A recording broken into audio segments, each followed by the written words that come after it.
Vite fait, entre deux vidéos, on change de coiffure parce que aujourd'hui la voisine a décidé de se lâcher et de parler super fort au téléphone.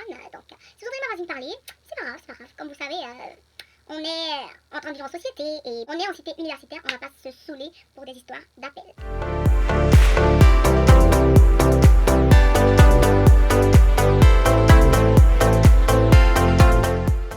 Salut à tous, j'espère que vous allez bien entre deux vidéos. Moi je vais toujours bien. Là on va parler de logement. Avant de commencer ma vidéo, je vous attends. Abonnez-vous, activez la cloche de notification, partagez surtout mon contenu.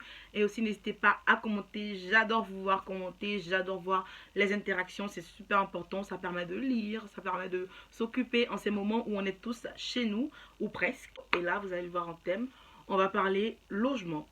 Comme vous pouvez le savoir, la procédure Campus Trans est en train de suivre son cours et pareil aux universités. Donc, je pense que l'année scolaire va se passer, si ça se trouve normalement, sans changement ou avec quelques petits aménagements. Donc, vous aussi, vous devez vous ménager pour être à temps au bon moment. Donc, je m'explique. Là, on va parler logement. Vous savez, pour ceux qui ont déjà reçu des réponses, vous devez préparer votre dossier visa. Et dans le dossier visa, il y aura une partie logement. Je pense que vous avez pu avoir des échos. À un moment donné, tous les CROUS avaient commencé à envoyer des messages à des personnes, enfin aux personnes qui résidaient au CROUS. Moi-même, j'ai reçu des messages.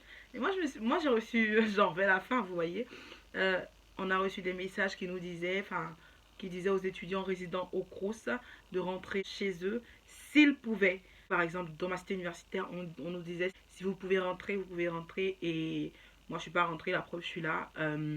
Donc, ils nous disaient aussi que si on ne pouvait pas rentrer, il fallait qu'on puisse se signaler pour qu'ils puissent savoir qu'on est chez nous. Même après, il fallait se signaler aussi si on partait, tout ça, si on comptait revenir ou si on ne comptait pas revenir. Donc, pour ceux qui ont pu penser que, en fait, le CROUS est risqué parce qu'on nous a mis à la porte, c'est pas le cas, on nous a pas mis à la porte, moi je suis toujours là. Ils nous ont mis des informations comme quoi, naturellement, on est en quarantaine, du coup, certains employés du CROUS ne seront pas présents, donc ils ont réduit le personnel et on a tous nos services, quoi, genre la laverie, sauf les salles communes comme les salles d'études sont fermées, mais les cuisines communes, non, elles sont pas fermées. Enfin, ils essayent de venir, ils nous demandent de nettoyer au quotidien et ils viennent nettoyer aussi. Voilà, donc tout ça pour vous rassurer, pour vous dire que le CROUS n'est pas fermé, pour vous dire que le CROUS n'est pas si risqué pour ceux qui ont pensé que c'était hyper risqué et qu'ils n'allaient pas s'y tourner. Pourquoi je le dis? Parce que la procédure CROUS, elle va sur son cours tout simplement parce que j'ai appelé pour demander. Comme je vous l'avais dit, la date n'a pas changé à ce que je vois. Du 5 mai au 23 juin, vous allez pouvoir faire des demandes de logement. Après, comme je vous ai dit, le CROUS, c'est pas l'option numéro 1 parce que tout le monde se rue sur le CROUS parce que le CROUS, c'est pas hyper cher. Mais il faut quand même demander, sait-on jamais. Je vous l'ai dit que je connais des gens qui ont reçu du CROUS. Si vous êtes insistant, si vous faites une demande CROUS et que vous leur envoyez un mail une fois chaque semaine, la dame qui se charge de donner des logements, si elle vous a sur son mail comme ça, elle va en avoir marre et elle va vous donner un logement tout simplement. Ça a marché pour un pote à moi. Voilà, donc j'espère que vous allez vous tourner vers cela. Comme je l'avais dit dans une de mes vidéos, j'avais fait une grosse erreur. J'avais tenu à la rectifier dans les commentaires épinglés et tout. J'espère que vous avez vu. Le dossier social étudiant cette année ne sera pas pour les étrangers que pour les Français. Donc je tiens à rectifier et à m'excuser. Comme je vous l'ai dit, j'ai pas la vérité absolue. Et vous avez le droit de me corriger quand vous trouvez que c'est pas bien ce que je dis. Parce que je peux me tromper. Je ne fais pas que ça comme vous le savez, donc je peux avoir plein de choses dans la tête, je peux me tromper, je peux faire des trucs, donc voilà. Donc le dossier social étudiant, ça ne sera pas pour vous cette année, vous devez seulement attendre le 5 mai et faire des demandes.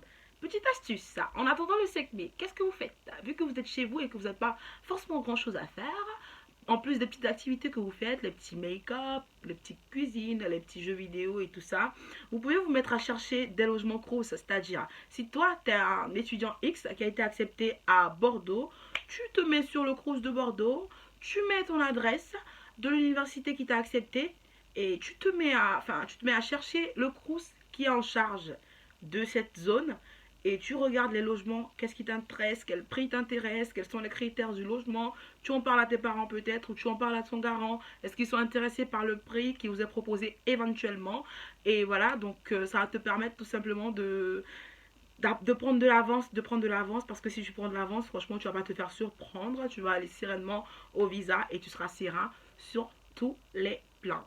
Donc, petite astuce aussi, je vous avais dit, ceux qui ont été acceptés dans leur université 1, dans ton premier choix, c'est l'université de ton cœur, c'est l'université que tu voulais. Donc, si tu as été pris à Clermont, j'avais entendu dire que Clermont, ils allaient augmenter les prix dès la rentrée prochaine. Faites très attention à cela parce que vu la crise économique, il y a des universités qui vont malheureusement ou heureusement augmenter les prix parce qu'ils vont perdre forcément, ils veulent se faire de l'argent, ils veulent mettre de l'argent dans les caisses de l'État. Qu'est-ce que tu veux mon grand, je te dis, c'est comme ça, c'est comme ça. Donc faites très attention, faites très attention à votre choix final pour pas que vous soyez surpris. Lisez beaucoup, lisez à propos des universités, informez-vous, ça va être très important pour vous.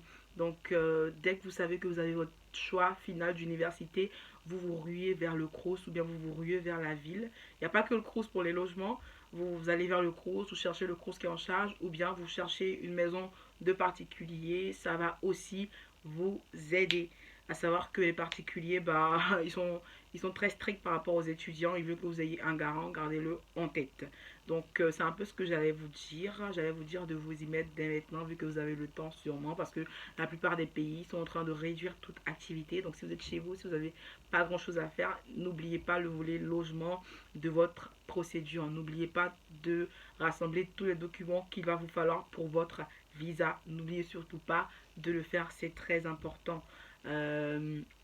Par rapport au visa, comme je vous disais, on vous accepte si vous avez tous vos papiers, si vous remplissez toutes les conditions. Donc naturellement ça ne devrait pas être si difficile.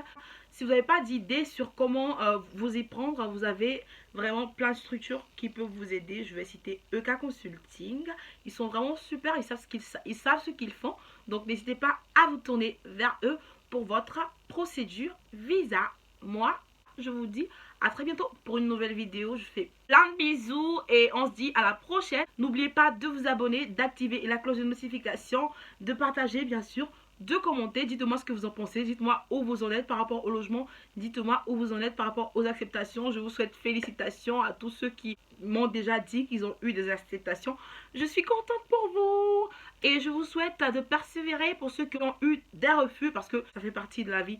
Tout simplement, il faut rester positif, faut y croire jusqu'au bout. Moi je peux vous assurer qu'il y a des personnes qui postulaient pour la L1 et qui ont eu 2 refus les 2 premiers choix et qui ont eu une acceptation au 3e choix. Il y a plein de choses qui rentrent en ligne de compte. Je vous souhaite bonne chance et ciao.